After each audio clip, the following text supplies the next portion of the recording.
व्यक्ति होते हैं उनके लिए सार्वजनिक जगह पर किसी अपने अफसर के सर पे गमला रख देना, ये मुझे नहीं लगता कि किसी भी नजर से ये बहुत नॉर्मल चीज है।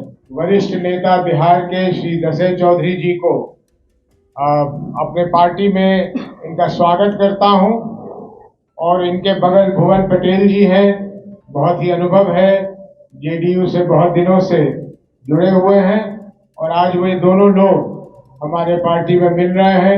नमस्कार, आप देख रहे हैं न्यूज 4 नेशन। मैं रंजीत कुमार। जेडीयू से दो व्यक्ति जनसुराज में आज शामिल होने के बाद जो जेडीयू के खामियाजा जो कहा जा रहा है कि नीतीश कुमार को मानसिक हालत ठीक नहीं है, क्योंकि जो पूर्व विधायक महुआ के हैं दशरथ चौधरी, उन्होंने बड़े आरोप लगाते हुए कहा कि जो नीतीश कुमार पहले वाले नीतीश कुमार नहीं रह गए, क्योंकि नीतीश कुमार को पता ही नहीं है कि कौन व्यक्ति पहले नाम से बुलाया करते थे मगर आज नाम ही भूल जाते हैं। इनको देख लो जी। और उदय सिंह जनसुराज पार्टी के राष्ट्रीय अध्यक्ष क्या कुछ कह रहे हैं, पहले इनके बयानों को। की तो उम्मीद यह है कि हमारे शिक्षक बंधु जो समाज में शिक्षा प्रदान कर रहे हैं उसके स्तर को जरा बढ़ाएं, उसकी गुणवत्ता को जरा बढ़ाएं। और दूसरी तरफ ये है कि शिक्षकों की जो मांग है उसको उचित ढंग से देखकर जो भी उचित कार्रवाई सरकार को करनी है वो करनी चाहिए। और अगर नीतीश जी से वो लोग उम्मीद रख रहे हैं तो अच्छी बात है, उम्मीद पे दुनिया कायम है, लेकिन मुझे नहीं लगता कि उनके बहुत जल्द कुछ होने वाला है। जब तक उसमें तुरंत कुछ वोट का लाभ न दिखे नीतीश जी को तो उसमें वो कुछ करने में दिलचस्पी नहीं रखेंगे। अभी एक साथी ने कहा कि शायद नीतीश जी के सपुत्र कह रहे हैं कि ये अफवाहें हैं और पिताजी बिल्कुल ठीक हैं। मैं तो भगवान से मनाता हूं कि ऐसा ही हो, लेकिन जो बहुत ठीक व्यक्ति होते हैं उनके लिए सार्वजनिक जगह पर किसी अपने अफसर के सर पे गमला रख देना, ये मुझे नहीं लगता कि किसी भी नजर से ये बहुत नॉर्मल चीज है। किया था जो उन्हें करना चाहिए था, उस रास्ते पे निकले, अच्छे सहयोगियों के साथ निकले, लेकिन चलते चलते अपनी राह भटक गए और आज बिहार जिस स्थिति में पहुंच गई है उसके लिए बहुत हद तक नीतीश जी ही जिम्मेदार हैं। मैं नीतीश जी का खुद बहुत बड़ा प्रशंसक रहा हूं। 2005 से लेकर 2009 तक 8 तक जो उन्होंने काम किया था, मैं कहते नहीं थकता हूं कि बिहार के राजनीतिक इतिहास में वो स्वर्ण काल था। लेकिन उसके बाद जिस आज नरकीय स्थिति में हमारे राज्य को उन्होंने पहुंचा दिया है, ये उनकी जिम्मेदारी है। और कल जब इतिहास लिखा जाएगा तो उसमें स्वर्ण अक्षरों में उनका नाम नहीं होगा।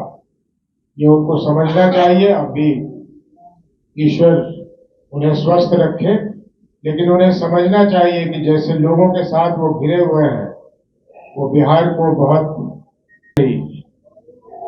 और ये हम लोगों के लिए ही नहीं, ये बिहार के 14 करोड़ लोगों के लिए बहुत ही शुभ संकेत है कि वे अच्छे लोग जो आने वाले कल के बिहार को बदलने में और बनाने में अपनी अहम भूमिका अदा कर सकते हैं, वो लोग अब मन बना रहे हैं कि बहुत कुछ इधर उधर देख लिया, बहुत कुछ राजनीति के लंबे सफर में बहुत कुछ समझते हुए वो जनसुराज से जुड़ना चाहते हैं।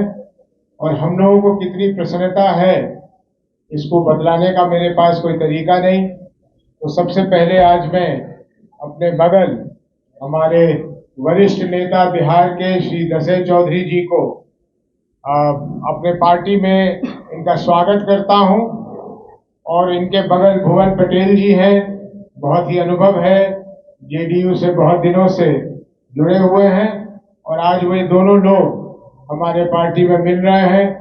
तहे दिल से मैं इनका धन्यवाद देता हूं इनको, और इनको अपने पार्टी में सम्मिलित करते हुए अत्यंत प्रसन्नता हो रही है।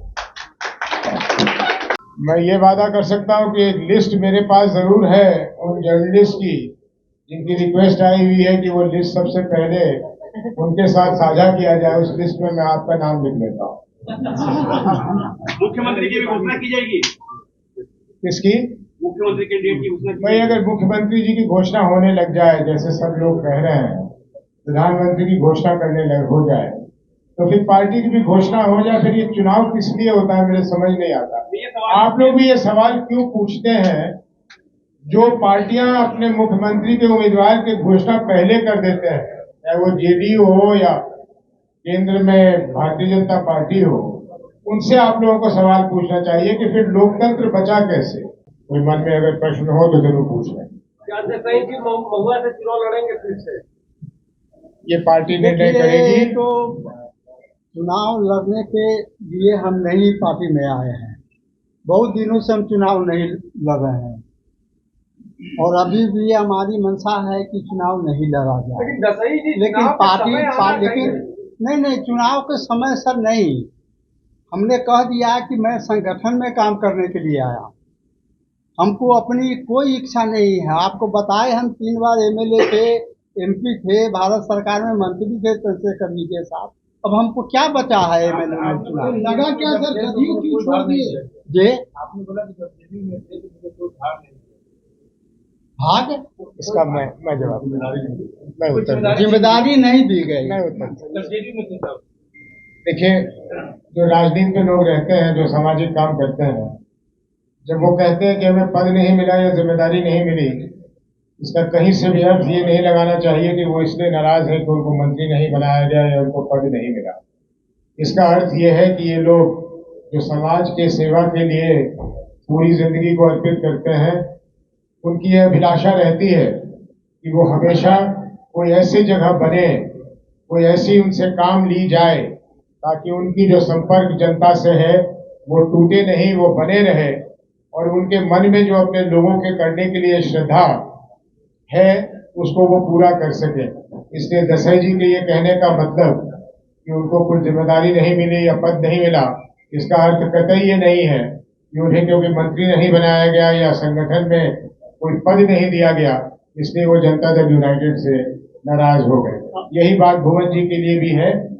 हम लोग चाहते हैं कि हम लोगों के उपयोगिता हो, हम लोगों का उपयोग किया जाए। आपने सुना कि जो जन स्वराज पार्टी के राष्ट्रीय अध्यक्ष ने नीतीश कुमार के 2008 से लेकर 9 तक के कार्यकालों के साथ जो साथी रहे, उन्होंने काफी लंबे अनुभव साझा किया। आप देख रहे थे न्यूज़ 4 नेशन, तब तक के लिए नमस्कार।